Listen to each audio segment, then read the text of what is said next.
खुशामदीद, आदाब, good morning, अस्सलाम वालेकुम। आप सबको हमारी तरफ से वो प्रोग्राम आप देख रहे हैं सलाम जेके गुलिस्तान न्यूज़ का मॉर्निंग शो। और आप आज का मॉर्निंग शो में इंतहाई अहम बात होगी जी, जहां जम्मू कश्मीर की सियासी पस मंज़र के अंदर क्या कुछ चल रहा है उस पर गुफ्तगू करेंगे। वहीं पर आपको दिल्ली भी लिए चलेंगे, दिल्ली की सियासत के हवाले से भी कुछ बात करेंगे। बैनुल-अक़वामी सतह पर क्या कुछ इस वक्त कंदहार, काबुल के आसपास चल रहा है उस पर भी गुफ्तगू करने की कोशिश करेंगे। ग्राउंड ज़ीरो की रिपोर्ट आपको ज़रूर बताएंगे कि किस तरीके से बदल रहा है दुनिया भर का मंजरनामा, क्योंकि अफगानिस्तान की सूरत हाल का असर अब पूरी दुनिया के अंदर देखने को मिल रहा है। सब कुछ होगा। 10 बजे तक आपका साथ देंगे हम, आप और हम लगातार टीवी चैनल्स पर बने रहेंगे, हम स्टूडियो से, आप घर पर। और आपका फीडबैक हमारे लिए बहुत ज़्यादा ज़रूरी है। और फीडबैक के लिए याद रखिएगा, हमारी सोशल मीडिया प्लेटफॉर्म पर ज़रूर आइएगा। फेसबुक, ट्विटर, इंस्टाग्राम के साथ साथ हमारी ऑफिशियल वेबसाइट www.gulistannews.in पर लॉगिन, सब्सक्राइब और शेयर कीजिएगा। और वहाँ से आप और हम बराह रास्त राब्ते पर भी रहेंगे। बात नहीं कर सकते हैं, लेकिन ज़रूर जो आप तहरीर करेंगे उसे जगह दी जाएगी मुनासिब मकाम पर। और जो मामले आप उठाएंगे वो उठाएंगे आप और हम 9:40 पर। तो ये सारा प्रोग्राम रहेगा जी इस तरीके का, जो फॉर्मेट मैंने आपके सामने रख दिया है। लेकिन सबसे पहले आपको ये भी बताते चलें कि नई दिल्ली स्टूडियो में मेरे साथ इस वक्त ज्वाइन कर चुके हैं आसिफ रशीद। बहुत शुक्रिया आसिफ जी ज्वाइन करने के लिए। और ख़बरों के पड़ाव पर आने से पहले ज़रा माजी पर भी एक नज़र। खुशामदीद, सुबह बखैर, एतवार का दिन। उम्मीद करते हैं आप सब खैरवाफियत से होंगे। और प्रोग्राम का आगाज़ करते हैं उसी फॉर्मेट के मुताबिक जो हम पिछले कुछ दिनों से चलते आ रहे हैं। और पहले सबसे आज नज़र डालेंगे 22 अगस्त में क्या कुछ अहम हुआ है पिछले 100 सालों के दौरान, 50 सालों के दौरान, या उससे पीछे कुछ वाक़यात। 1320 की सबसे पहले आपको बात बताते हैं, चूंकि दिल्ली के सुल्तान नसीरुद्दीन खुसरो को गाजी मलिक ने आज ही के दिन शिकस्त दी थी। 1320 में जॉर्जियन कैलेंडर के मुताबिक 22 अगस्त यानी आज का दिन आता है। 1627 में आज ही का दिन था। फ्रांस के अंदर कैथोलिक और प्रोटेस्टेंट ईसाइयों के दरमियान आखिरी जंग हुई थी, जो आज तक आप देख रहे हैं। यूरोप के अंदर जो एक बहस चलती रहती है, लड़ाई चलती रहती है, इसकी शुरुआत दरअसल 1620 या 25 के आसपास हुई थी, लेकिन 27 में उस वक्त जंग जरूर खत्म हुई थी, जो आखिरी जंग थी। फ्रांस के अंदर इसका आगाज हुआ था और वहीं पर इसको खत्म भी किया गया था। 1639 में मद्रास से ईस्ट इंडिया कंपनी ने भारत में अपनी तौसी की बुनियाद रखी। वही मद्रास जिसे आप चेन्नई के नाम से जानते हैं। हिंदुस्तान के अव्वलीन गवर्नर जनरल वॉरेन मैनस्टिंग की मौत आज ही के दिन हुई थी। 1818 का दिन था।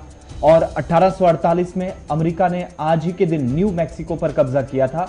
आज अमेरिका ने अपना हिस्सा इसको बनाया था।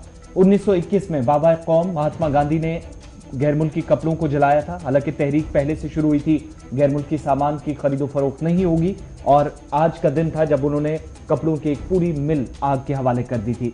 2021 आज का दिन 2012 कबल के प्रणब मुखर्जी हिंदुस्तान के 13वें सदर बने थे। और 1996 का आज ही का दिन था। तमिलनाडु हुकूमत ने जो पीछे मद्रास का हमने नाम लिया, आज ही का दिन जब मद्रास का नाम तब्दील किया था और इसे चेन्नई किया गया था साल 1996 में। चलिए जी, ये तो थी बात जनाब माजी की, यानी तारीख, पस मंज़र में क्या कुछ हुआ है, बैक हिस्ट्री में हमारे साथ क्या कुछ हुआ, और ये बात कुछ वाक़यात आज हमने याद दिलाए। अब बढ़ते हैं जी आगे। शुरुआत ज़रा करते हैं बड़े कन्फ्लिक्ट जोन अफ़गानिस्तान से, क्योंकि अफ़गानिस्तान की सूरत हाल पर गहरी नज़र न सिर्फ भारत की है, जम्मू कश्मीर की है, बल्कि पूरी दुनिया की नज़रें और पूरी मीडिया का महव मरकज़ जो है वो अफ़गानिस्तान बना हुआ है। कि 15 अगस्त के बाद हर दिन बदल रही है सूरत हाल। लेकिन इस बीच काबुल एयरपोर्ट के बाहर अफरा तफरी का आलम बराबर बरकरार है। वतन वापसी के लिए शहरी बेचैन है। और इस बीच अभी तक की सबसे बड़ी खबर जो है वो ये है कि 2 परवाज़ें जो भारत की जो 2 परवाज़ें कल रवाना हुई थी, तकरीबन 350 लोग उसमें सफ़र कर रहे हैं, वो इस वक्त दिल्ली पहुंच चुकी है। और ये पहली परवाज़ होगी एयर इंडिया की, जो निजी कंपनी की है, होगी सिविल एयर जेट होगा, जिसने तकरीबन 87 भारतीयों को तजाकिस्तान से दिल्ली की ओर रवाना करवाया है। यानी अभी थोड़ी देर पहले वो दिल्ली एयरपोर्ट पर भी पहुंचे हैं। और इब्तिदाई खबरों के मुताबिक कल जब ये इवैक्यूएशन का प्रोसेस चला, जिसमें कमोबेश 80 लोगों को काबुल से उठाया गया, भारत लाया गया, तस्वीरें आपके सामने है जी एयरपोर्ट की, किस तरीके से उन्हें वापस लाया जा रहा है और मुख्तलिफ तस्वीरें आपके सामने हैं। लेकिन जब ये इवैक्यूएशन का प्रोसेस चलवाया गया कल, तो इब्तिदाई खबरों के मुताबिक 150 भारतीय मिस कर गए जी जहाज़ में आने से। उसकी दो बड़ी वजूहतें बताई जा रही है। आपको याद होगा कि कल एक खबर डेवलप हुई थी कि तालिबान ने 150 भारतीयों को अगवा किया है और तकरीबन 2-2:30 बजे तक मखमसे का आलम रहा। और जो प्रोफेसर साहब कश्मीर के हैं, उन्होंने भी इस बात की तस्दीक की कि तालिबान उनको एस्कॉर्ट करके जहां पर वो थे एयरपोर्ट के बाहर, वहां से उनको एस्कॉर्ट किया गया और एक जगह पर लिया गया जहां पर उन्हें पता नहीं है क्या है, और वहां पर पूरी तरह से उनके डॉक्यूमेंट्स को खंगाला गया, पूरा डॉक्यूमेंटेशन की गई और फिर उन्हें वापस उस जगह पर लाया गया जहां पर वो रह रहे थे। और उस बीच का जो वक्त है वो इवैक्यूएशन का वक्त है और इस वजह से वो नहीं आ पाए हैं। इस तरीके की इत्तलात जो है वो सामने आ रही है। ताहम इवैक्यूएशन का प्रोसेस कंटिन्यू रहेगा। भारत सरकार की तरफ से ये साफ कर दिया गया और अब काबुल से ही नहीं बल्कि जो लोग काबुल से बाहर किसी भी तरीके से तजाकिस्तान पहुंचे हैं या पास की रियासतों के अंदर चले गए हैं, अब वहां से भी इवैक्यूएशन के प्रोसेस को तेज करने की बातें जो है वो कही जा रही है। पहला बैच 135 भारतीयों का इवैक्यूएट हुआ था काबुल से दोहा की और उसके बाद उन्हें अब रिटर्न कर दिया गया और कतर एम्बेसी की तरफ से जो तफसीलात फराहम कर दी गई है कि जो भी भारतीय वहाँ पर आए थे उन्हें वहाँ पर लॉजिस्टिकल सपोर्ट दिया गया। तस्वीरें भी कतर एम्बेसी की तरफ से जारी कर दी गई थी कि किस तरीके से अब आहिस्ता आहिस्ता करके उन्हें वापस वतन जो है वो भेजा जा रहा है। लेकिन सबकी नज़रें अफगानिस्तान में रहेंगी जहाँ पर तालिबान का कंट्रोल तो है लेकिन एयरपोर्ट पर अमरीकी अफवाज का कंट्रोल है।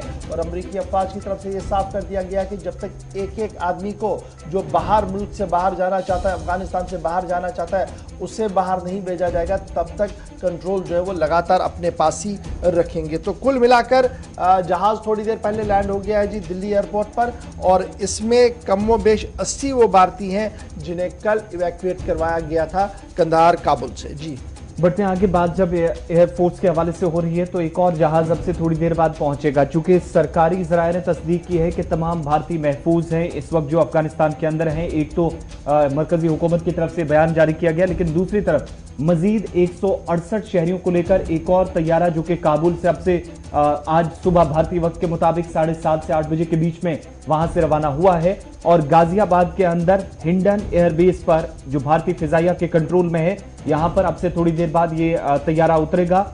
और दूसरी तरफ जो तालिबान ने अगवा बनाने की खबरें आई थी उस पर भी बयान जारी करके उन खबरों की तरदीद तालिबान की तरफ से जरूर की गई है। लेकिन कल जो आपको बताया कि 350 के आसपास शहरी जिनमें कुछ लोगों की फ्लाइट मिस हुई, कुछ पहुंच गए और अब से थोड़ी देर बाद चूंकि इंतजार तकरीबन 9 साढ़े 9 बजे के आसपास जो तैयारा है वो पहुंच जाएगा हिंडन एयरबेस और मजीद 168 शहरियों को काबुल से इस वक्त भारत यानी नई दिल्ली लाने की कोशिश है। लेकिन फिलहाल उन्हें गाजियाबाद उतारा जाएगा और उसके बाद अपने अपने स्टेशन की तरफ यहां से उनको रवाना किया जाएगा। 168 के आसपास ये तादाद बताई जाती है जो अब से थोड़ी देर पहले एक और अपडेट मिल रहा है इस पर।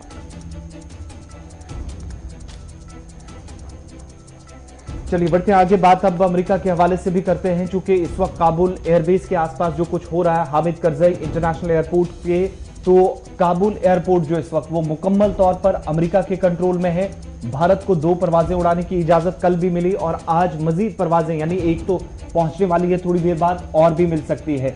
दूसरी तरफ अमेरिका और जर्मनी ने अपने शहरियों को हिदायत दे दी है, उनके लिए एडवाइजरी जारी की है कि बुलाए जाने पर ही एयरपोर्ट का रुख करें, यानी जब उनको जरूरत पड़े उनको कॉल की जाएगी तो उसके बाद वो जिस एरिया के अंदर हैं, काबुल के किसी रिहायशी इलाके से एयरपोर्ट तक का भी एक लंबा सफर है तो वहां पर बीच में कहीं परेशानी आ सकती है, क्योंकि एयरपोर्ट के बाहर तक जरूर कंट्रोल इस वक्त जो है वो अमेरिकन फोर्सेस का है, लेकिन तकरीबन 1.5 से 2 किलोमीटर की दूरी पर तालिबान ने जो है वो अपना जमाव उनका देखा जा रहा। तो इसलिए अपने अपने शहरियों को इस वक्त एहतियातन हिदायत भी दी जा रही है कुछ ममालिक की तरफ से, जिनमें अमेरिका और जर्मनी भी शामिल है। दूसरी तरफ भारतीय शहरी जो आसपास एयरपोर्ट के हैं उनको पहले से कहा गया है कि जो पहुंच चुके हैं वो इंतजार करें, लेकिन मजीद उसी तरीके से जिस तर्ज पर जर्मनी और अमेरिका ने अपने शहरियों को यह कहा कि जब तक हुकाम आपको एयरपोर्ट पर ना बुलाए तब तक वो इस रास्ते का रुख ना करें जो एयरपोर्ट की तरफ आता हो, कहीं पर उनको कोई परेशानी आ सकती है। और वही हिदायत अब दीगर मालिक भी जारी करने लगे हैं। इधर साबिक वजीर अजम बरतानिया टॉनी ब्लेयर की तरफ से भी बयान जारी कर दिया गया और अपने बयान में टॉनी ब्लेयर की तरफ से साफ कर दिया गया है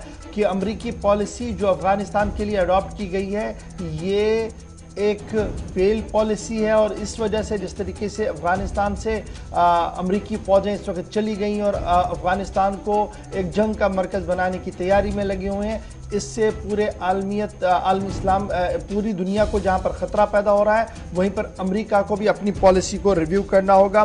उनका मानना है कि जिस तरीके का माहौल बनाया गया है ये डेंजरस है, बहुत ही ख़तरनाक है और गैर ज़रूरी इक़दाम अमेरिका की तरफ से जल्दी में जो है वो किए गए हैं। और उसके साथ साथ व्हाइट हाउस का भी बयान जो है वो इस वक्त सामने आया और व्हाइट हाउस का मानना है तकरीबन 17,000 लोगों को काबुल से 14 अगस्त से कल रात देर गए तक बाहर निकाला गया है। 17,000 लोगों को निकाला गया है। बयान जारी किया गया है व्हाइट हाउस की तरफ से और ये कहा गया कि पिछले 24 घंटों के दौरान अमेरिकी मिलिट्री की तरफ से 6 C-17 और 32 चार्टर जो है वो काबुल से उठाए गए हैं, जिनमें 3,800 पैसेंजर्स को इवैक्यूएट किया गया है। यानी कल अमेरिका की तरफ से C-17 और 32 चार्टर फ्लाइटों को इजाज़त दे दी गई थी, जिसमें तकरीबन 3,800 पैसेंजर्स को इवैक्यूएट किया गया और एंडिंग जुलाई तक ये जो तफसीलात सामने आ रही है इसमें यह कहा जा रहा है कि अभी तकरीबन 22,000 और लोगों को जो है वहाँ से निकालने का प्रोग्राम जो है वो तरतीब दिया गया है। और ये बड़ा इंपॉर्टेंट है इवैक्यूएशन का प्रोसेस। और ये इवैक्यूएशन के प्रोसेस को जब आप देखते हैं तो इसमें अब कई बड़े नाम भी आपको देखने को मिलेंगे जो अब अपना बयान खुद ही सोशल मीडिया पर डाल रहे हैं कि वो अफगानिस्तान से चले गए हैं। तो ये तो सूरत हाल थी जनाब अफगानिस्तान की, लेकिन जब मुल्क के अंदर देखते हैं तो अफगानिस्तान को लेकर असम से एक बड़ी खबर सामने आ रही थी कल रात देर गई कि असम इंतजामिया ने उन सभी लोगों के खिलाफ कार्रवाई की है जिन्होंने तालिबान की हिमायत की है। यानी जिस तरीके से तालिबान ने टेक ओवर अफगानिस्तान के अंदर किया है उस पर उन्होंने अपनी राय ज़नी की थी सोशल मीडिया पर। अब तकरीबन 15 लोगों के ऊपर UAPA कानून के तहत मुकदमा दर्ज कर दिया गया है और ये साफ कर दिया गया है कि आसाम के वज़ीर आला की तरफ से कि पुलिस को खुसूसी इख्तियारात दिए गए हैं और खुसूसी हिदायत दिए गए हैं कि वो उन सभी लोगों पर कार्रवाई करे जो इस तरीके का माहौल बनाने की कोशिश करेंगे। अब जो ये गिरफ्तारियां हुई है उनमें 18 साल BCom का बच्चा भी है जो BCom के अंदर पढ़ रहा है, 24 साल मेडिकल स्टूडेंट है जो मेडिकल कॉलेज के अंदर वहाँ पढ़ रहा है, 26 साल का एक मकामी सहाफ़ी है उसे गिरफ्तार किया गया है और उसके साथ साथ कुछ और लोग हैं जिन्हें आसाम पुलिस की तरफ से कल गिरफ्तार किया गया है। 15 लोगों की गिरफ्तारी जो है वो कल हुई और उन पर एक्ट जो है वो UAPA एक्ट के तहत गिरफ्तारी हुई है। और इसमें यह साफ कर दिया गया कि जिस तरीके से उन्होंने तालिबान टेक ओवर पर खुशी या तालिबान टेक ओवर पर उसकी हिमायत में तहरीर किया था सोशल मीडिया पर, उनको देखते हुए ही एक कार्रवाई जो है वो की गई है। अब आसाम के जो स्पेशल DGP है law and order GP Singh, उनकी तरफ से ट्वीट करते हुए ये साफ कर दिया गया है कि गिरफ्तारियां हुई हैं और उसके साथ साथ DIG जो है उनका मानना है कि जो आसाम का सोशल मीडिया मॉनिटरिंग सेल है उन्होंने पूरे स्टेट के अंदर यानी आसाम के अंदर इस पर गहरी नज़र रखी हुई है और जो भी इस तरीके का माहौल बनाने की कोशिश करेगा उनके खिलाफ कार्रवाई होगी। आसाम तो आसाम, हम आपको एक बात और भी बताते चले, मरकजी वजारत दाखिला ने भी इस बात का अंदिया दिया है ज़राया से जो हमारे पास खबर है कि सोशल मीडिया पर गहरी नज़र रखी जाए और इस तरीके के ट्वीट्स और इस तरीके के पोस्टों के खिलाफ भी कार्रवाई हो सकती है। आसाम से शुरुआत हुई है, मुल्क के कई रियासतों के अंदर और भी हो सकता है। इस तरीके की खबर ज़राया से हमारे पास है। बढ़ते हैं जी आगे।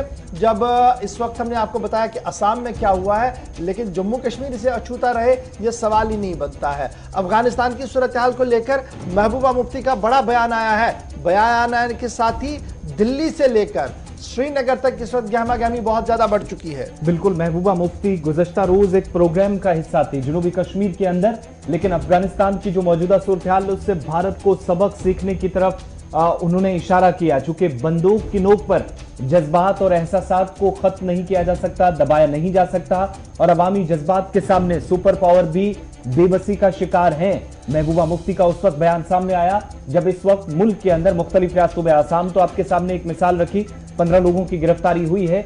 इस सिलसिले में मुख्तलिफ हिस्सों से और मरकज के ज़ेर-ए-निज़ाम इलाकों से बयानात आ रहे हैं सोशल मीडिया पर, अपने जज्बात और एहसासात को दिखाने की कोशिश हो रही है और बयानात कई सियासी जमातों के लीडरान की तरफ से की गई है। उत्तर प्रदेश के अंदर जहां पर मुनव्वराना समेत कई लोगों पर तालिबान के हक में बात करने या तालिबान के मुतल्लिक अगर हिमायत ना भी की हो तो बात अगर की तो साबिक जो इस वक्त भी एक सिटिंग मेंबर पार्लियामेंट है शरीफुद्दीन बरकी, उनके साथ साथ मुनव्वराना उन तमाम लोगों के खिलाफ ऑलरेडी केस लग चुका है। मगर महबूबा मुफ्ती जो अब एक बार फिर सुर्खियों में है जम्मू कश्मीर से और वादी कश्मीर के अंदर, उनकी तरफ से इस वक्त कैंपेन पार्टी लीडरान या कारकुनान की तरफ से की जा रही है। दो चीजें बड़ी इंपॉर्टेंट है जी। एक ये है कि महबूबा मुफ्ती का आउटरीच करना साउथ कश्मीर के अंदर, पहले यूथ कन्वेंशन हुआ था और उसके बाद कल महबूबा मुफ्ती खुद आई कुलगाम के अंदर। ये देख लीजिएगा ये कब हुआ है, जब 2019 का डिसीजन हुआ, उसके बाद लगभग पहली बार इस तरीके से ओपन मीटिंग्स के अंदर महबूबा मुफ्ती का आना है।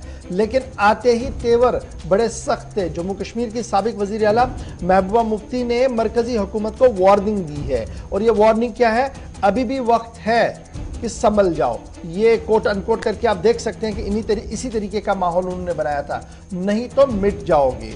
और जम्मू कश्मीर की साबिक वज़ीर आला जो कुलगाम के अंदर थी, उन्होंने मुल्क की क़ियादत को इंतबा देते हुए कहा कि सुधर जाओ, रियासती अवाम के सब्र का इम्तिहान मत लो वरना आप भी मिट सकते हैं।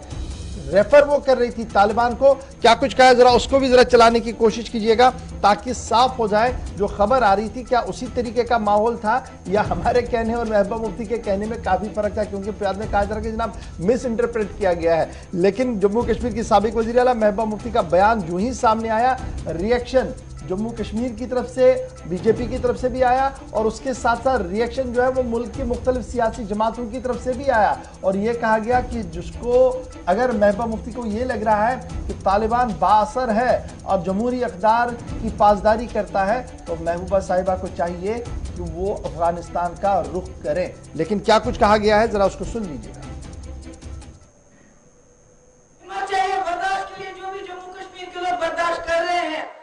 जिस वक्त ये बर्दाश्त का बांध टूट जाएगा तो तब आप ही नहीं रहोगे, मिट जाओगे। बार बार मैं कहती हूं कि हमारा इम्तिहान मत लो, सुधर जाओ, समझ जाओ। पड़ोस में देखो क्या हो रहा है, पड़ोस में देखो क्या हो रहा है। इतनी बड़ी ताकत अमेरिका, उनको भी वहां से बोरिया बस्तर लेके वापस जाना पड़ा और आपको मौका है अभी भी। महबूबा मुफ्ती ने मरकजी हुकूमत को आगाह करते हुए कहा कि वो होश से काम लें और कश्मीरियों के सब्र का इम्तिहान ना लें। महबूबा मुफ्ती बीजेपी लीडर महबूबा मुफ्ती के बयान के बाद बीजेपी लीडर रविंदर रैना का भी बयान सामने आया और जिस दौरान उन्होंने पलटवार करते हुए अपने अंदाज में महबूबा मुफ्ती के लिए बड़ी बातें जो है वो साफ कर दी है। जी बिल्कुल, रविंद्र रैना की साउंड बाइट भी जरा प्ले कर दीजिएगा क्योंकि उनका रद्देमल उस वक्त सामने आया था जब कुछ ही मिनट पहले महबूबा मुफ्ती का बयान और उसके बाद जम्मू से पार्टी दफ्तर से उन्होंने बयान जारी किया। हमारे देश के महबूबा मुफ्ती किसी बहुत बड़ी गलतफहमी में हैं। भारत एक ताकतवर देश है और हमारे देश के प्रधानमंत्री नरेंद्र मोदी हैं। यहाँ तालिबानी हो, अलकायदा हो, लश्कर हो, जैश हो, हिजबुल हो, जो देश के खिलाफ, जो भारत की एकता और अखंडता के खिलाफ षड्यंत्र करेगा, जो देश के खिलाफ साजिश करेगा, उसे मलिया मेट करके रख दिया जाएगा। हमारे देश के प्रधानमंत्री नरेंद्र मोदी हैं, कोई जो बाइडेन भारत के प्रधानमंत्री नहीं है कि यहाँ तालिबान आएगा और अमेरिका की तरह भारत अफगानिस्तान छोड़ देगा। मिट्टी में मिला के रख देंगे उन सभी ताकतों को जो भारत देश की एकता और अखंडता को चैलेंज करेंगे। महबूबा मुफ्ती ने बहुत बड़ा अपराध किया है, राष्ट्रद्रोह किया है। जम्मू कश्मीर के लोग वतन परस्त लोग हैं, दिल से हिंदुस्तान को प्यार करने वाले लोग हैं। जम्मू कश्मीर के लोग, जम्मू कश्मीर के लोगों ने शान से तिरंगा झंडा बुलंद किया है। चलिए जी, बात सुना रहे थे हम कि वार पलटवार, क्योंकि अब सियासत और तेज हो रही है। छोटे से ब्रेक के लिए यहाँ रुकने, ब्रेक के उस पार आएंगे तो लेफ्टिनेंट गवर्नर साहब की आपको बात बताएंगे। बात बड़ी इंपॉर्टेंट है और दिलचस्प भी है, क्योंकि मानना है कि अगर एक तरफ से बंदूक है तो दूसरी तरफ से हुकूमत खामोश तो नहीं बैठ सकती है। किस कॉन्टेक्स्ट में बयान आया और क्यों बयान आया है, बहुत ज्यादा इंपॉर्टेंट है, बताएंगे आपको छोटे से ब्रेक के बाद।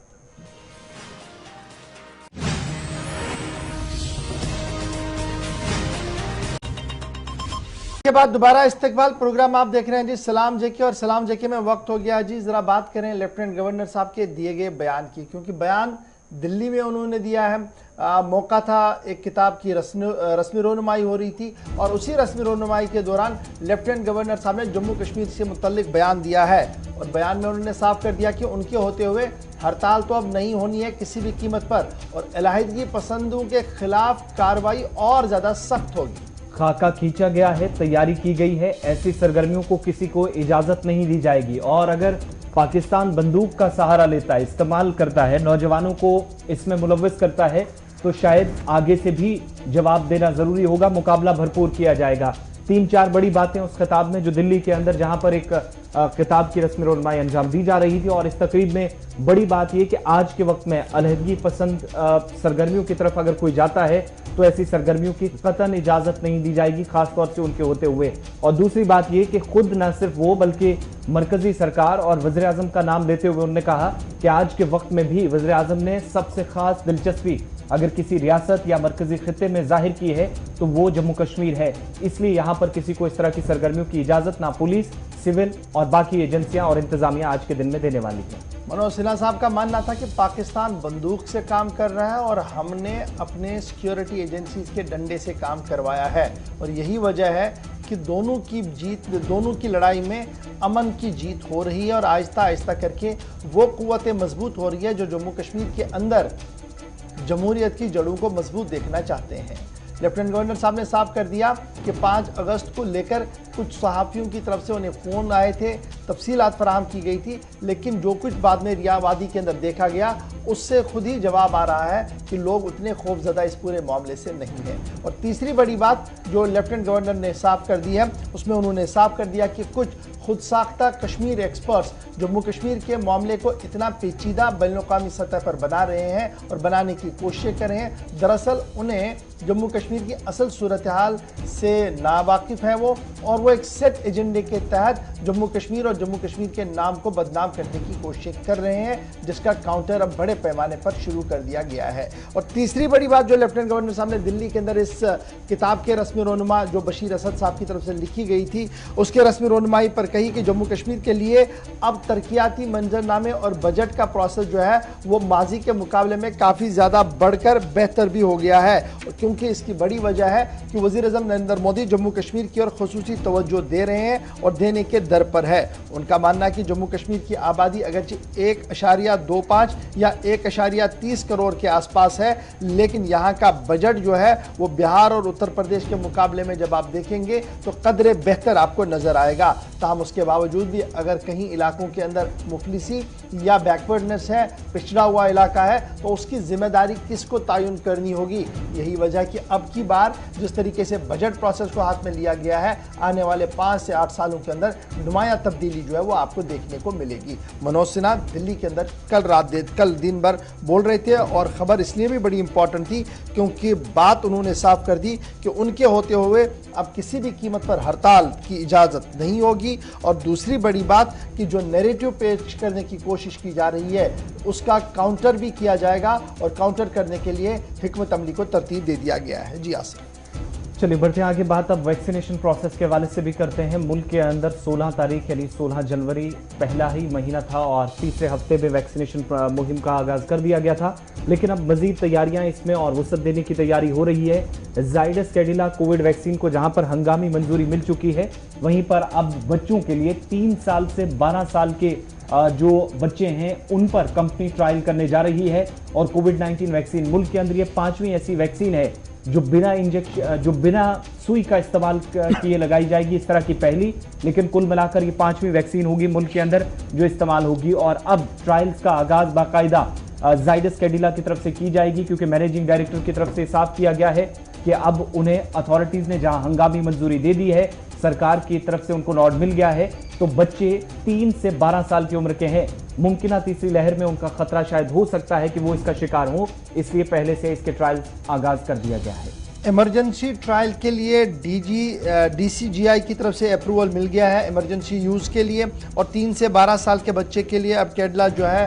वो वैक्सीन बना रहा है और ये दवाई जो है वो दे रहा है। कुछ सवालों के जवाब भी उनके ज़िम्मेदारों की तरफ से दिए गए हैं और ये कहा गया कि इमरजेंसी और यूज़ के लिए जिस तरीके से डीसीजीआई ने अप्रूवल दी है उससे ये साफ हो रहा है कि आने वाले दिनों में मज़ीद बेहतरी जो है वो मिल सकती है। ताहम ये वैक्सीन अवेलेबल कब होगा, ये दवाई अवेलेबल कब होगी, तो माना गया कि एंड ऑफ द सितंबर जो है ये दवाई मार्केट के अंदर भी अवेलेबल होगी और लार्ज क्वांटिटी में ये अक्टूबर के वस्त में पूरे मुल्क के अंदर मिल सकती है। सितंबर एंड के अंदर ये आएगी, अक्टूबर के वस्त में पूरे मुल्क के अंदर इसकी ये दस्तयाब होगी। दूसरी बड़ी बात, जब साइड इफ़ेक्ट्स की बात कही गई तो कहा गया कि ट्रायल जो है वो कंडक्ट किया गया जी 50 सेंटर्स के अंदर मुल्क के अंदर, और उन 50 सेंटर्स के अंदर 28,000 वॉलंटियर्स को सामने रखा गया था, उनके ऊपर ये दवाई जो है इस्तेमाल हुई है। लेकिन उस दौरान 14,000 बच्चे जो थे वो 12 साल की कम उम्र के थे या 12 से 18 साल के दरमियान थे,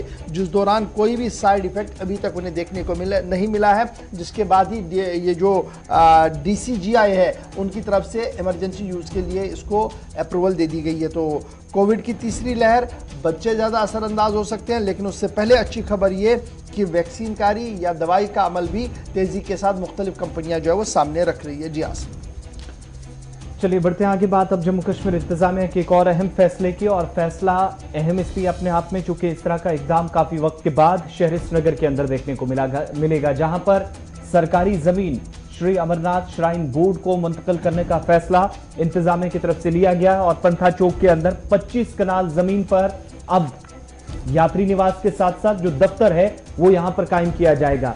बगैर प्रीमियम के 10 रुपए किराया सालाना जो है वो देना होगा, अदा करना होगा मुतल्लिकीन को, और 40 साल तक लीज पर, यानी जो कुल मुद्दत रहेगी जो एग्रीमेंट है उसके हिसाब से 40 साल तक जमीन श्राइन बोर्ड के पास रहेगी। और इस एग्रीमेंट पर हतमी जो फैसला है वो इंतजामिया को जब लेना है तो जिला तरक्याती कमिश्नर श्रीनगर का भी अहम फैसला, उनकी अहम भूमिका रहने वाली है इस फैसले। यानी कई लगभग 1.5-2 साल पहले से ये मामला जो था वो ज़ेर इल्तिवा में पड़ा हुआ था, समाअत चल रही थी, और फिर आपको याद होगा कि लेफ्टिनेंट गवर्नर साहब ने जो एडमिनिस्ट्रेटिव काउंसिल की मीटिंग 14 अगस्त को ली थी, उसी दौरान ये फैसला हुआ था कि ये जो जम्मू कश्मीर के अंदर श्राइन बोर्ड है इसके लिए बाज़ाब्ता तौर पर दफ्तर और दीगर चीज़ें बनाने के लिए ज़मीन चाहिए, अलॉटमेंट होनी चाहिए, और उसी वक्त रेवेन्यू डिपार्टमेंट को हिदायत दे दी गई थी कि शहर के अंदर अलॉटमेंट जो है वो करवाई जाए। उसके बाद खबर यह है कि 25 कनाल ज़मीन जो पंथा चौक के अंदर थी और जिस पर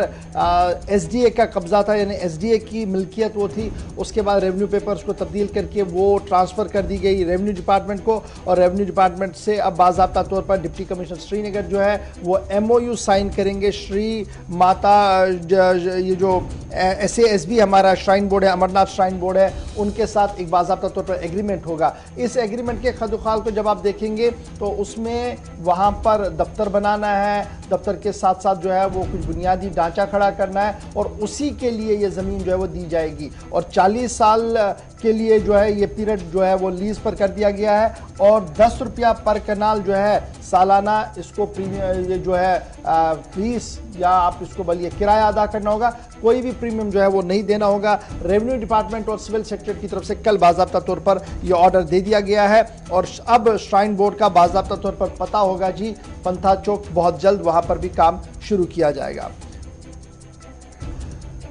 चलिए जब बढ़ते हैं जी आगे, जरा एक और बड़ी खबर की ओर आते हैं, और खबर जरा आपको बताते हैं उस कमेटी की जो पिछले 4 दिन से लगातार जम्मू कश्मीर और लद्दाख के दौरे पर थी, और मरकज़ी वज़ारत दाखिला की कमेटी ने जहां मुख्तलिफ मामलात पर मुख्तलिफ जगहों पर जाकर ऑन स्पॉट विजिट्स किए, अफसरों के साथ तबादला ख्याल किया, और ग्राउंड ज़ीरो का एसेस करने के साथ साथ फारूक अब्दुल्ला और उमर अब्दुल्ला से मुलाकात की है। वहीं पर आज ये कमेटी जो है वो अपना टूर वाइंड अप करने के बाद वापस जा रही है, लेकिन वापस जाने से पहले उन्होंने डिज़ास्टर मैनेजमेंट के प्रोग्राम को भी रिव्यू किया है। और ये डिजास्टर मैनेजमेंट यानी आफात समावी के दौरान किस तरीके के अरेंजमेंट्स हमारे पास, अगर ऐसा कुछ होता है और अगर ऐसा रियासत के अंदर कोई हालात बनते हैं तो हमारे पास अरेंजमेंट्स क्या है, प्रिपरेशंस क्या है, उसको देखते हुए कल कटरा के अंदर उधमपुर कटरा के अंदर जो है वो रिव्यू लिया गया है। और रिव्यू उस वक्त लिया गया जब कमेटी के तकरीबन 8 से 9 मेंबर जो है उन्होंने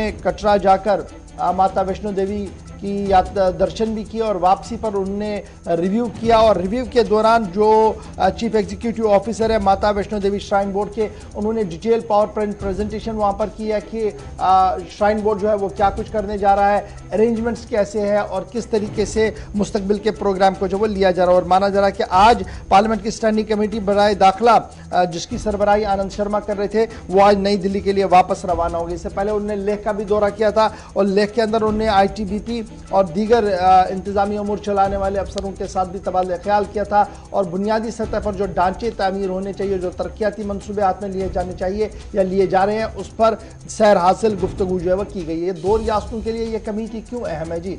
जम्मू कश्मीर के अंदर या लद्दाख के अंदर जो भी फैसला लेना है, चाहे तरक्याती मनसूबों के हवाले से हो या एडमिनिस्ट्रेटिव पार्ट पर कोई फैसला लेना हो, तो सब कुछ जो आता है वो होम मिनिस्ट्री के अंदर आता है। होम मिनिस्ट्री के अंदर आने की वजह यह है कि ये कमेटी जब रिपोर्ट करेगी तो होम मिनिस्ट्री पार्लियामेंट के अंदर करेगी, लेकिन काफ़ी चीज़ें जो है वो क्लियर हो सकती है और फीडबैक जो है वो होम मिनिस्ट्री को मिल सकता है कि किस तरीके का माहौल जम्मू कश्मीर के अंदर इस वक्त बना हुआ है। यही बात आप याद रखिएगा कि कमेटी के सरबराह आनंद शर्मा ने इससे पहले श्रीनगर के अंदर डॉक्टर फारूक अब्दुल्ला और उमर अब्दुल्ला से भी मुलाकात की थी, जिसके बाद 5 अगस्त 2019 के बाद के मामला पर गुफ्तगू हुई थी। और बात आनंद शर्मा की तरफ से ये कही गई थी कि वो जाती तौर पर ये चाहते हैं कि जम्मू कश्मीर के लिए स्टेटहुड का दर्जा जो बहाल हो और बहुत जल्दी से चुनाव भी जम्मू कश्मीर के अंदर करवाया जाए। जी बिल्कुल, ये एक तरफ की कमेटी, लेकिन दूसरी कमेटी की भी आपको तस्वीरें साथ साथ बता रहे हैं क्योंकि ये वो कमेटी है जिसका दौरा श्रीनगर का है। आज दूसरा दिन है और कल पहले दिन, जहां पर चूंकि शहरी तरक्की पर यह कमेटी है मरकजी सरकार की, तो ये भी मुख्तलिफ मंसूबे जो टाउन के अंदर और जम्मू कश्मीर इंतजामिया की तरफ से, आपको याद होगा कि सितंबर अक्टूबर के बाद एक प्रोग्राम शुरू किया गया था माई टाउन माई प्राइड नाम से, जिसके तहत मुख्तलिफ मंसूबों पर काम शुरू करके करोड़ों रुपए सर्व करने की बात कही गई थी। तो उन मंसूबों के तहत या श्रीनगर म्युनिसिपल कॉर्पोरेशन के अंडर जो अभी तक काम चला है वो कितना सही रहा है, काम शफाफियत के साथ हुआ या नहीं, कहां पर कितनी रकमात खर्च हुई हैं, उसका भी जायजा लिया गया। और बिमना ग्रीन स्पेस एरिया समेत डल झील के आसपास कल जायजा लिया गया। रिटायर्ड जस्टिस हसनैन मसूदी और दीगर जो अरकान थे वो भी इस कमेटी के साथ थे, उनके जिम्मेदारान के साथ थे। और शहर की खूबसूरती को बरकरार रखने के लिए जो श्रीनगर म्युनिसिपल कॉर्पोरेशन ने इकदाम किए हैं उस हवाले से भी ब्रीफिंग दी गई है। मगर तशवीश का इजहार कमेटी के चेयरमैन की तरफ से किया गया है, खासतौर से डल झील की हालत पर, क्योंकि कुछ ऐसे हिस्से थे जहां पर आज खुद मेंबरान ने नोटिस लिया कि पैसा तो बहुत खर्च हुआ, लेकिन आज के वक्त में भी शान रफ्ता बहाल करने के लिए जो सरकार की तरफ से जितना पैसा खर्च करके इकदाम हुआ था वो शायद जमीन पर नहीं दिखा, जिस पर नाराजगी भी मेंबरान में दिखी है और कमेटी के जिम्मेदारान। इसीलिए एक एक करके अलग अलग प्रोजेक्ट्स का कल ब्रीफ भी उन्हें किया जा रहा था। तमाम रिपोर्ट्स हैं और अगले 15 दिनों के अंदर रिपोर्ट मरकजी सरकार को सौंप दी जाएगी, जहां पर जम्मू कश्मीर इंतजामिया की रहनुमाई ये कमेटी करेगी, वहां पर नुमाइंदगी होगी। अगर कोई कमी 5 अगस्त 2019 के बाद रही होगी तो वो भी इस रिपोर्ट में मेंशन की जाएगी। चलिए जी, अब जरा बात करते हैं साबिक आर्मी चीफ की, क्योंकि साबिक आर्मी चीफ का बयान जम्मू कश्मीर और तालिबान के हवाले से इंतहाई अहम माना जा रहा है। साबिक army chief general Shankar Roy Chowdhury का बयान आया है। जनरल शंकर रॉय चौधरी की तरफ से जो बयान दिया गया उसमें यह कहा गया है कि हालात को बेहतर बनाने के लिए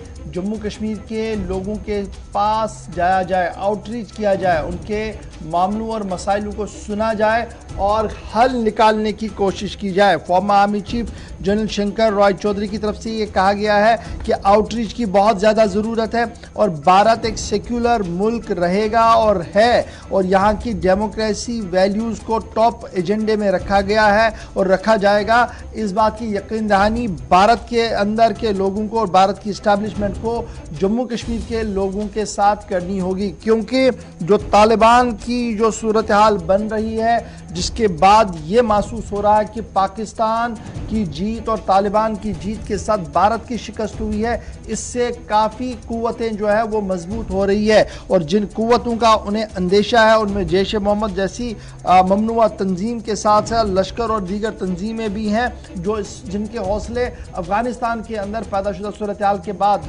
काफ़ी बुलंद है और पाकिस्तान उनकी शय कर रहा है, उनकी शय पर है और उनकी पूरी पुष्ट पनाही कर रहा है। इसलिए बहुत ज़्यादा ज़रूरी है कि जम्मू कश्मीर के अवाम को एतमाद में लेकर हर कदम उठाया जाए और जम्मू कश्मीर के अवाम को ये बताया जाए कि जमहूरियत और सेक्युलरिज्म जो है वो एक मेन एजेंडा है जी भारत का, और इसी के साथ हमने आगे बढ़ना होगा। जनरल शंकर रॉय चौधरी का बयान उस वक्त सामने आया है जब महबूबा मुफ्ती की इंतबा सामने आई थी। महबूबा मुफ्ती ने अपनी बात रखी थी जब पाकिस्तान और सऊदी समेत अफगानिस्तान के अंदर क्या कुछ चल रहा है वो हमारे सामने है। इस बीच जनरल शंकर रॉय चौधरी का बयान भी एक बहुत बड़ा अलार्मिंग बयान है और आने वाले दिनों के अंदर क्या कुछ हो सकता है उसकी अक्कासी कहीं ना कहीं इस बयान के अंदर आप देख सकते हैं। अब आपको अब थोड़ा सा इसको और आगे देख लीजिए।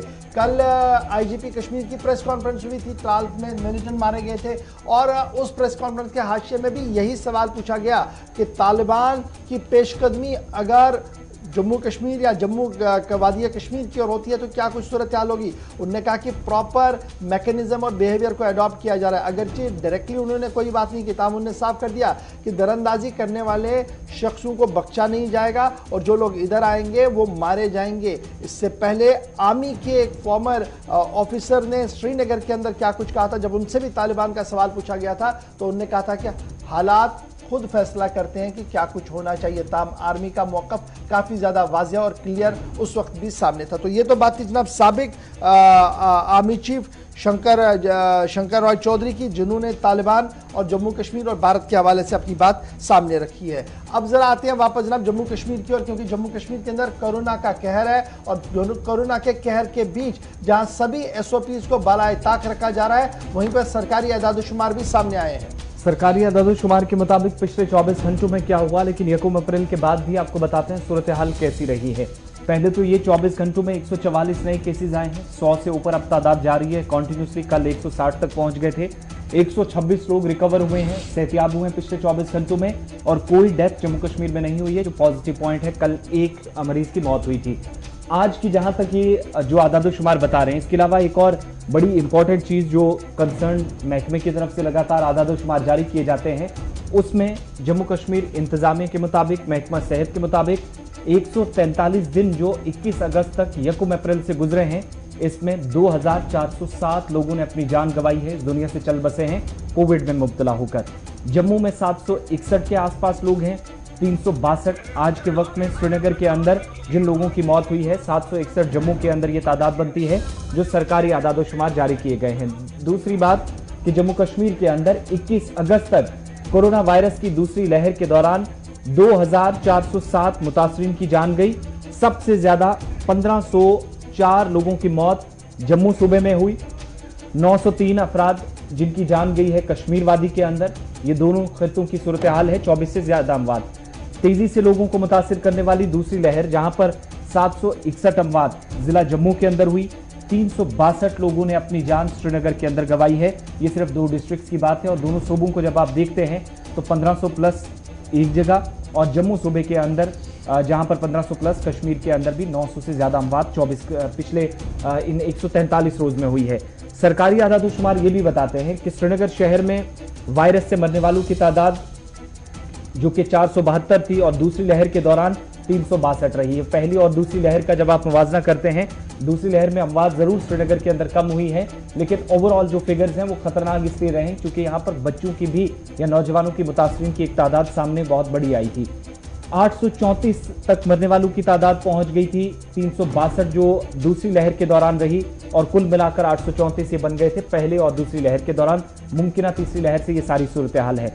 बारामूला जहां पर 250 से ज्यादा अमवात हुई थी और 180 पहली लहर में, 102 लोगों की मौत हुई है दूसरी लहर में। ये 2 डिस्ट्रिक्ट्स वो हैं जो इस वक्त सबसे ऊपर हैं। वहीं जब आप जम्मू की तरफ आते हैं तो जम्मू के अंदर 1504 लोगों ने अपनी जान पिछले 143 रोज में गंवाई है पहली और दूसरी लहर के बीच में।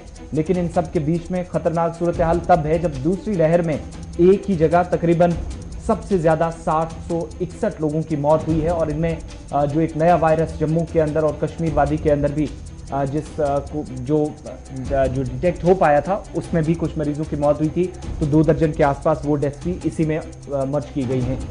400 प्लस अमवात सिर्फ जम्मू जिले के अंदर होना, जम्मू प्रोविंस के अंदर, और उसके बाद राजौरी जिला, रियासी जिला और सांबा, ये वो डिस्ट्रिक्ट हैं जहां पर सबसे ज्यादा अमवात पहली और दूसरी लहर में हुई हैं। और आज के वक्त में सरे फहरिस्त है 761 एक जगह, 362 एक जगह, और 143 दिनों का ये जो सफर है इसमें 144 मुतासरीन की आज की तादाद को अलग रखिएगा तो ये तादाद 2400 के पार पहुंच जाती है मरने वालों की, और 1 लाख तक जाके पहली और दूसरी लहर की बड़ा इंपॉर्टेंट इसमें यह भी है कि ब्लैक फंगस को लेकर भी सरकारी आदाद शुमार जो है वो सामने आए हैं, और ये कहा है कि 40 से ज़्यादा ब्लैक फंगस केसेस जो है वो जम्मू कश्मीर के अंदर जो है वो देखने को मिले हैं।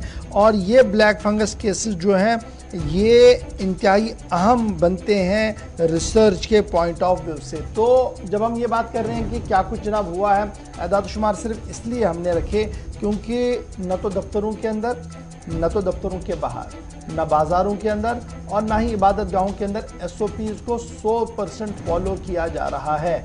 और ये SOPs को हमने तब तक फॉलो करना होगा, ये भी कल कहा गया था कि नेक्स्ट 100 डेज जो हैं जी बड़े क्रूशल होने हैं, इसलिए बड़ा एहतियात बरता जाए। लेकिन जो हाल मुल्क के अंदर है वही हाल जम्मू कश्मीर के अंदर भी है। लेकिन फिर भी दिल्ली और दीगर रियासतों को जब आप कंपेयर करेंगे जम्मू कश्मीर के एतबार से, तो मास्क का एहतमाम बहुत ज़्यादा किया जा रहा है इन इलाकों के अंदर। लेकिन जम्मू कश्मीर के एतबार से मास्क का भी जनाजा निकला है।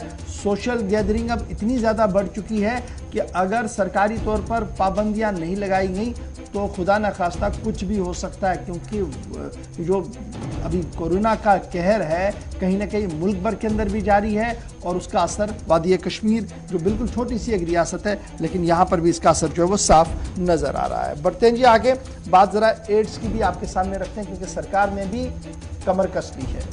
बिल्कुल, एड्स के हवाले से भी मनसूबाबंदी सरकार की तरफ से बनाई गई है और जम्मू कश्मीर में एड्स के खिलाफ कसीरुल जहती जो मनसूबा है उसके तहत कुछ ग्रुप तश्कील दिए गए हैं, और हुकूमत की जानिब से HIV एड्स के खिलाफ अब इस पर सख्त रद्द-ए-अमल या इस पर जो मुहिम शुरू की गई है उसको मजीद मुस्तहकम करने की गर्ज से 4 मुश्तरका वर्किंग ग्रुप्स की तश्कील को मंजूरी दे दी है। सरकार ने एक ऑर्डर जो जारी किया है उसमें ये बताया है कि कोविड की रोकथाम, इलाज और जो मरीज हैं उनकी देखभाल के लिए बाहमी ताउन और खिदमात की अंजामदही के लिए 4 ग्रुप्स को तश्कील देना। इनका सिर्फ ये मकसद है कि पिछले 10 से 15 सालों के दौरान जम्मू कश्मीर के अंदर एक तो एड्स से बचाव और कंट्रोल की जिम्मेदारी जो अब तक दी गई थी उसमें कितना काम हुआ है।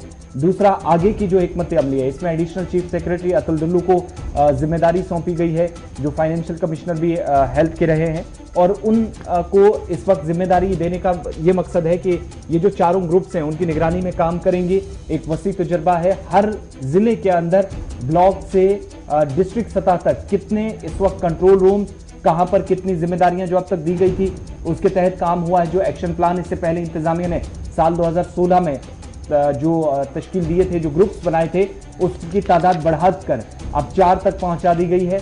मनसूबाबंदी मजीद बेहतर करने की कोशिश है, और कोशिश अब यह है कि हर डिस्ट्रिक्ट के अंदर ये ग्रुप्स पहुंचकर अलग अलग कमेटियों के तहत काम करें और उन कमेटियों को ये जिम्मेदारियां दी जाएं कि एड्स से बचाव, कंट्रोल और लोगों में बेदारी मुहिमों को मजीद तेजी से आगे बढ़ाने के लिए आज के वक्त में काम किस तरीके से करना है उसके लिए हतमी प्लान वो तरतीब दिया जाएगा, और हर जिले के अंदर एक कमेटी तश्कील देकर जिसकी सिर्फ जिम्मेदारी ये होगी कि वो तकरीबन हर इलाके के अंदर, हर गांव और देहात के अंदर कोशिश ये करेगी कि उस मुहिम को जो मरकजी सरकार की तरफ से शुरू की गई, मरकजी वजारत सेहत ने शुरू की है, एड्स से बचाव के लिए और इसके कंट्रोल के लिए, इलाज, देखभाल के लिए फौरी तौर कैसे इस पर कंट्रोल किया जा सकता है, इसके लिए अवामी बेदारी मुहिम का भी आगाज किया जाएगा।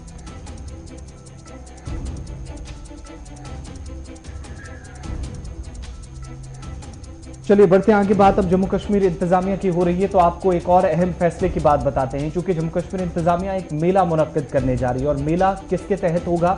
आज़ादी का अमृत महोत्सव, जिसके तहत ऑलरेडी प्रोग्राम चल रहे हैं। 75 साल जब अगले साल यानी 2022 में मुल्क को आज़ाद हुए हो जाएंगे तो मरकजी दाखिला सेक्रेटरी की तरफ से एक मीटिंग की गई, तमाम यूनियन टेरिटरीज और स्टेट्स के जो चीफ सेक्रेटरीज हैं इस पर मौजूदा सूरत हाल पर भी ब्रीफिंग दी गई। लेकिन जो अब तक सरकार की तरफ से 75 साल जब यौम आज़ादी के मुकम्मल हो जाएंगे तो इस पर सरकार की तरफ से जो अब तक पैसा खर्च किया गया है, कितने प्रोग्राम्स हुए हैं, वो तमाम जानकारी मरकजी सरकार को दी गई है। आज़ादी का अमृत महोत्सव के तहत अब जो प्रोग्राम होंगे, एक मेला मुनक्कद करने की सरकार की तरफ से तैयारी की गई है और मरकजी इलाकों में 75 साल मुकम्मल होने पर आज़ादी के कितने प्रोग्राम्स अब तक हुए हैं और नौजवानों की शराकतदारी कितनी अहम रही है, ये तमाम चीज़ें बताई गई हैं। मरकजी जॉइंट सेक्रेटरीज को जो आरडीडी का मुख्तलिफ पंचायतों का अब तक दौरा कर रहे थे, वहां पर भी प्रोग्राम हुए हैं। लेकिन इस मेले का मकसद ये होगा कि 1 साल तकरीबन अभी सरकार के पास है, जिसमें सकाफत और ख़ासतौर से तारीखी एतबार से इसलिए काफ़ी अहम कुछ रियासतों और यूटीज़ के लिए माना जा रहा है कि जहां पर सरकार इस प्रोग्राम के ज़रिए जो तारीखी अहमियत के हामिल ऐसे मकामात हैं या कुछ खूबसूरत इमारतें आज के वक्त में भी हैं जिनको शायद हुकूमत अगर आज के वक्त में बचा नहीं सकी, लेकिन इस प्रोग्राम के ज़रिए उनको मंजर-ए-आम पर लाने की कोशिश और दुनिया के सामने एक बार फिर सयाहत के फ़रोग के लिए भी शायद एक इक़दाम हो सकता है।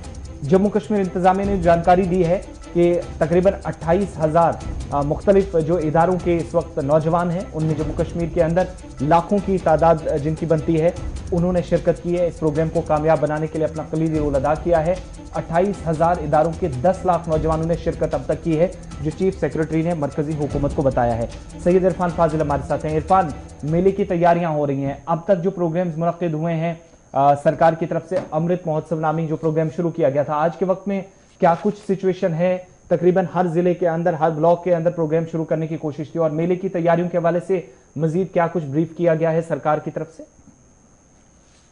देखिए आसिफ, अगर बात करें इस मेले को लेकर, इस मेले का इम्पैक्ट जो है खास तौर पर सरकार जो है वो काफी ज्यादा इंपॉर्टेंट समझती है। और साथ ही साथ हमने ये भी देखा कि ओवरऑल जिस तरीके से अभी जो सिचुएशन खास तौर पर इस 75th इंडिपेंडेंस पे देखने को मिल रही है, जिसमें आपने देखा कि साफ तौर पर जो हमारे अरुण कुमार मेहता जी है, जो चीफ सेक्रेटरी है, उन्होंने कहा कि तकरीबन 100 फीट फ्लैग जो है वो हारी पर्वत फोर्ट पर इस बारी जो है लहराया भी गया है और जो एक ओवरसीइंग साइट है शहर श्रीनगर की। तो खास तौर पर इस वीक लॉन्ग फेस्टिवल के साथ साथ जो चीजें आगे जुड़ेगी उसमें कई सारी चीजें खास तौर पर डल लेक को लेकर होगी, खास तौर पर हाउस बोट्स को लेकर होगी और कई सारे ऐसे जी हाँ लेक्स को लेकर होगी जिसका एक इम्पैक्ट होगा। इस फेस्टिवल के साथ साथ रिच कल्चर की बात की जा रही है, रिच हेरिटेज या ट्रेडिशन की बात की जा रही है, जो कि इस मेले में जो है खास तौर पर जिसे जोड़ा जाएगा। और इसमें एक और बड़ी बात यह भी है कि आने वाले नेक्स्ट जो ये सीजन होगा या जो दिन होंगे उसमें 75 सूफीज के जो हेरिटेज साइट्स है उस पर काम होगा। और साथ ही साथ हमने देखा कि जो 75 रोड्स या 75 स्कूल्स के हाथ देखा जाए जो नाम है अनसंग हीरोज के, उस पे इसका नाम होगा। यानी कहीं ना कहीं ओवरऑल जो डेवलपमेंट है ऑर्गेनाइजिंग कैंपेन को लेकर 75 एक्टिविटीज जो होंगी वो अब सुनने में आ रहा है कि 365 दिन, जो आने वाले 365 दिन में उसमें 75 एक्टिविटीज होंगी। और इसके साथ साथ टूरिज्म की बढ़ोतरी होगी क्योंकि ये 3 महीने का टूरिज्म फेस्टिवल भी इसमें शामिल किया जाएगा, जो खास तौर पे यूटी की डेवलपमेंट को लेकर इन एक्टिविटीज में शामिल होगा। तो कह सकते हैं कि यहाँ का जो नौजवान है, यहाँ का जो यूथ है, वो अब आगे आना चाहता है, चाहे वो स्पोर्ट्स के जरिए आगे आना चाहे, चाहे वो कल्चर के जरिए आगे आना चाहे। कोशिश सरकार की यही है, जो काफी टाइम से चीजें ड्रैग हुई है, जो काफी टाइम से नौजवानों को चीजें नहीं मिल पाई हैं अपना हुनर संवारने में, अपना फ्यूचर संवारने में, आने वाले टाइम में जिस तरीके से फेस्टिवल्स को आगे प्रमोट किया जा रहा है, इसमें एक अच्छी खासी पार्टिसिपेशन भी देखने को मिल सकती है। बहुत बहुत शुक्रिया इरफान फाजिल तमाम जानकारी के लिए, श्रीनगर से हमारे साथ रहने के लिए। लेकिन यहाँ वक्त छोटे से ब्रेक का है, ब्रेक के उस पार वापस आएंगे तो मजीद कुछ अपडेट्स आप तक पहुंचाएंगे, कुछ अहम खबरें हैं और उसके बाद कॉल्स की तरफ चलेंगे। आखिरी 20 मिनट में आपको प्रोग्राम में शामिल होने का मौका दिया जाएगा।